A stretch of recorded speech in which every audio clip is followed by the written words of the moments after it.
হযরত সুলাইমান আলাইহিসসালামের জামানার কথা। এক ব্যক্তি ছিল যার খুব খারাপ একটি অভ্যেস ছিল। সে নিয়মিত পাখির বাসা থেকে ডিম চুরি করত এবং তা খেয়ে ফেলত। তার এই নির্মম অত্যাচারে পাখিরা অতিষ্ঠ হয়ে উঠেছিল। অবশেষে তারা নালিশ জানাতে গেল নবী হযরত সুলাইমান আলাইহিসসালামের দরবারে।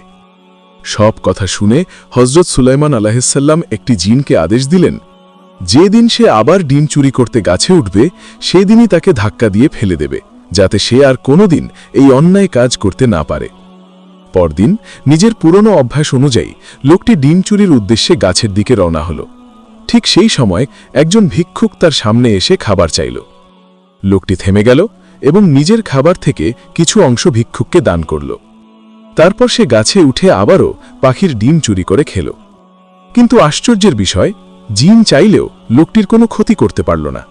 বরং হঠাৎ করে দুইজন ফেরেশতা এসে জিনকেই ধাক্কা দিয়ে ফেলে দিল। ভয়ে কাঁপতে কাঁপতে জিন ফিরে এসে বলল, হে আল্লাহর নবী, আমি তো তাকে ধাক্কা দিতে গিয়েছিলাম, কিন্তু উল্টো দুইজন ফেরেশতা এসে আমাকে ফেলে দিল। হযরত সুলাইমান আলাইহিসসালাম জিজ্ঞেস করলেন, কেন এমন হল? জিন বলল, হে নবী, সে গাছে ওঠার আগেই একজন ভিক্ষুককে দান করেছিল, আর সেই দানের বরকতেই তার ওপর আসন্ন বিপদ কেটে গিয়েছে।